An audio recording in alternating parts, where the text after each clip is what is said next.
सदर मुमलिकत डॉक्टर आरिफ अलवी की नाअहली के लिए दायर की गई दरख्वास्त अदालत ने एतराज़ात लगाकर वापस कर दी। सुप्रीम कोर्ट के रजिस्ट्रार ऑफिस ने सदर मुमलिकत की नाअहली से मुतालिक दरख्वास्त पर कई एतराज़ात आयद कर दिए। अदालत की जानिब से एतराज़ लगाया गया कि आइन के आर्टिकल 248 के तहत सदर मुमलिकत को फरीक नहीं बनाया जा सकता, जबकि दरख्वास्त में अवामी मुफाद और बुनियादी हुकूक के हवाले से भी नहीं बताया गया। इसके अलावा आर्टिकल 184(3) के इस्तेमाल के हवाले से उठाए गए नुकात तसल्ली बख्श नहीं। अदालत ने मौक़िफ़ इख्तियार किया है कि दरख्वास्त गुजार ने पहले मुतालिका फॉरम से रुजू भी नहीं किया और दरख्वास्त तहरीर करने वाले वकील का नाम भी नहीं बताया गया। वाज़ेह रहे कि इम्तियाज नामी शहरी ने सदर मुमलिकत आरिफ अलवी की नाअहली के लिए दरख्वास्त दायर की थी।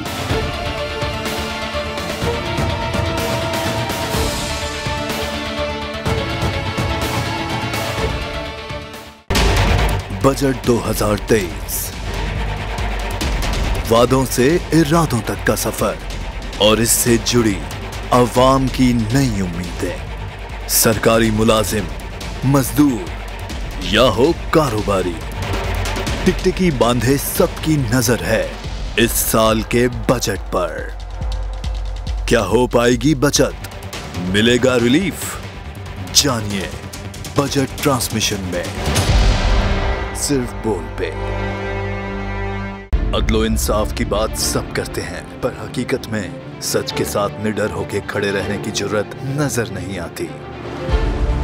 बोल ने तश्कील दी 10 कोर्ट रिपोर्टर्स की टीम, जो केस की बेस तक जा पहुंचे। पैनल पे सफ़े अव्वल के legal experts, court round up, Neelam Arshad के साथ सिर्फ बोल पे।